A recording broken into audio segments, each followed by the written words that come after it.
So we're out here with the ponies for the first time in almost a week. Well, we've been out here since then, but it's been about a week and a half since we've ridden. And what we're seeing as we look at all these houses is that working around the fact that we have livestock is where the expense and the complication comes in, because not necessarily the space, although that is a factor, but just what you're allowed to do in the city. If we were just doing a couple goats and a garden, we wouldn't need nearly the amount of land that we need for, say, like cows and sheep and horses. So it really makes a difference what you're planning on doing with your homestead. If you just want to put in a garden, you can do that anywhere. The girls are getting of an age where I do feel like horses are important for them to develop that sense of confidence and physical well-being and strength. So if we weren't worried about horses, we could get by with half an acre if we had goats. With the horses, if we want them to really be happy and have enough space, we need at least an acre, and a couple acres is better. So, but these are decisions. I mean, to just throw our hands up in the air and say, well, then we just shouldn't do horses, kind of takes away the struggle in life. Well, it takes away what we've seen has worked from our family. Instead of looking at it saying, well, we're just going to not do horses, then instead it means we're just probably going to have to look longer and be willing to do more of a fixer-upper house so that we can have more property or drive further. And the ones that we've liked, that has been the case. They've been further from town. The price has still been okay, but the fences are in bad repair, or the house is going to need more work. Or the house is going to need more work. So I'm tired. John's tired.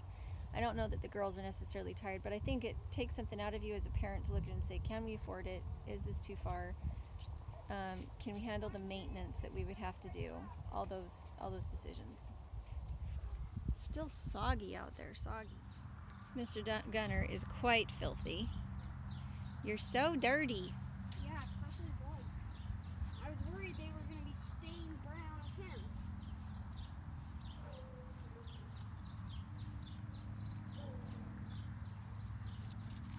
I'd like to come out and harvest some of this, but I'm not sure there's much of a point right now.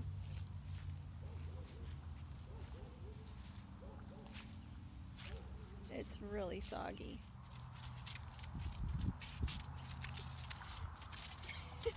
He wants to sniff the camera. He's like, what are you doing?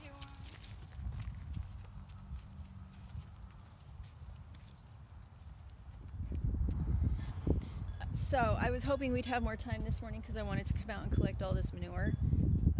I had been doing a pretty good job keeping up with it, and then we had all that rain. And this is how much I have collected so far. Let's see if I can show it to you as I fall into the sinkhole. That's how much I have right now.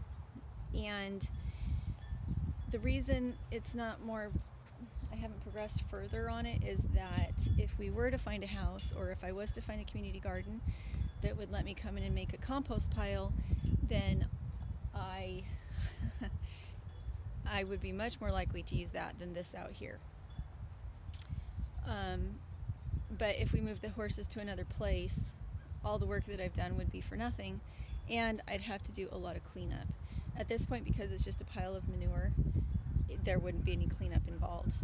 There's only one other horse owner out here that actually cleans up their manure out of the pasture or even out of the stable. Nobody else cleans it up. Not that it needs to be cleaned up, but nobody else does anything with the manure. So it's not like I'm dumping in a way that anybody else isn't dumping. Most people just let it deteriorate down into the pasture. So if and when we left, the only thing I would do is take the cage and go put it back up. There would be no other cleanup. And so that's one of the other reasons I'm dragging my feet just a little bit on getting a hotbed and everything fully set up, is because last time when we were in Tulsa, when we were in the tiny rental house, I had a friend who wanted all the compost and she wanted all the lumber, and she was willing to come and clean it up in order to have it, and so I didn't have to be here in order for that to happen. This time around that would not be the case. I would need to clean things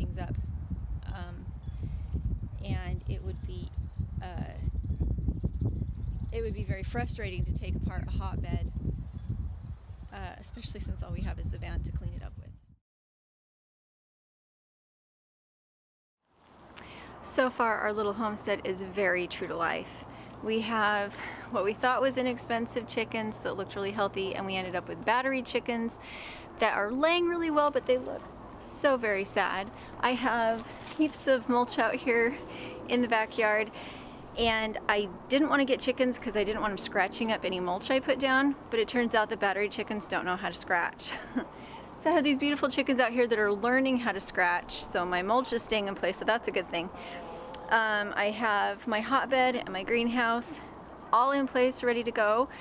I have a very small mountain of mulch left in the front yard, but it's taking a while to get rabbits into place. I have my wonky, horrible homeschool cage that I'm going to put our first rabbits into, and I'm trying to decide if I want to build a frame for them separately, or if I want to build a little bit of a lean-to over one of the hotbeds for them just to be able to poop right into the hotbeds. Kind of hard to know at this point, but I'm loving it. I'm loving having the time outside, and it's just so much fun to watch them. You know, my bliss is having happy animals. So it makes me sad that the chickens don't look good yet, but they just need more food, they need more sunshine. They're really heavy producers, and that takes a lot out of a chicken, and so a lot of times when they are poorly, it takes them a long time to come back to health. Hi, Chicky Baby. We have little makeshift pools here for the ducks.